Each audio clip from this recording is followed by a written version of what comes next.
Okay, what's up mga katropa? PB update po. Ayun. Natunghayan po natin ang unang laro ng TNT Tropang 5G versus Phoenix. Ayun. Panalo po sila ha. Ang best player po doon ay si Ray ng Batak. At nakita po natin ang performance ng dalawang player natin na bago, si Gio Lalon saka si Kevin Ferrer. Grabe, napakaganda ng napagkakuha ng TNT dito. Laki ng pakinabang nila sa TNT natin ngayon. So, at yun, pag-usapan po natin ang game prediction sa Merkules po. May laban po ang TNT ha, Tropa 5G versus Barangay Ginebra. 7:30 po yan ng gabi. Second game po sila. So, pag-usapan po natin to kung paano natin patataubin na tong Barangay Kangkong na ito. Okay? Let's go!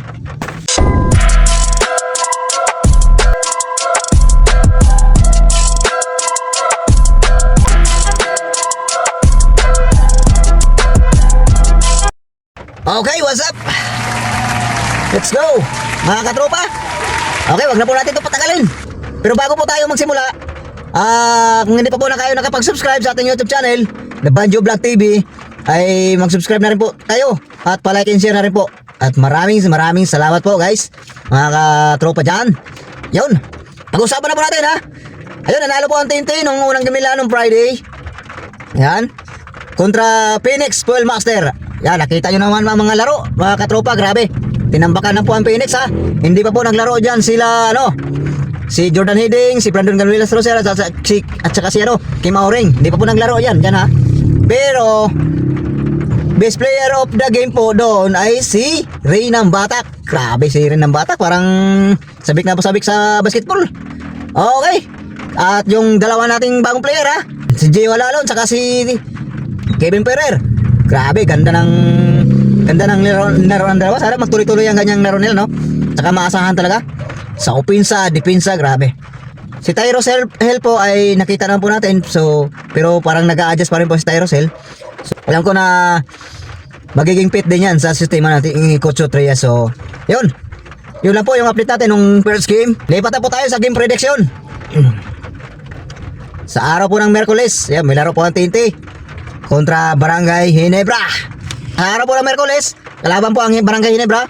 So, nabalitaan na po natin na maglalaro na po sila Jordan Hidding, si Kim Auring, saka si Brandon Ganuelas Roser. So, huwag na natin patagalin. Sa TNT kagad tayo. Ayan. Ang prediction ko sa TNT, huwag na nilang papormahin ang Ginebra. Kung kayang tambakan nila.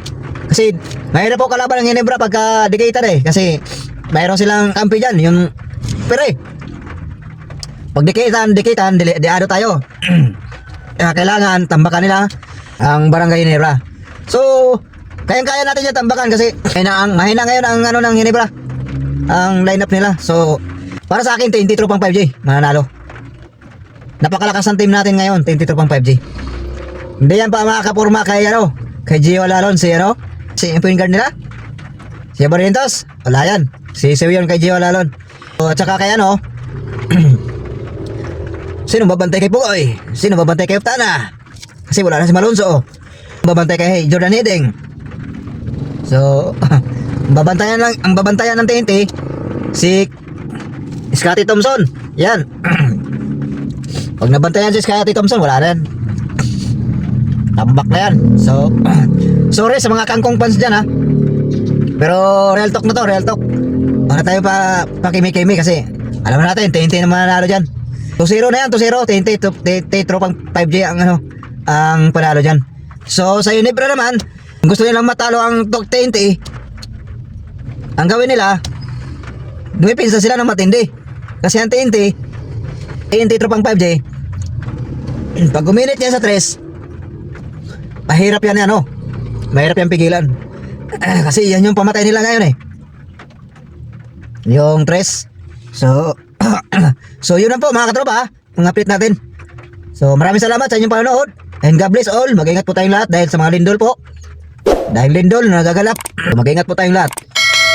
At always pray lang po tayo sa Panginoon. Humingi ng gabay. Okay, yun lang po at maraming salamat mga katropa. Bye-bye. Down the street with your red lips and funky beat. You better hold your head up to the sky. I'm gonna roll with you till the day I die.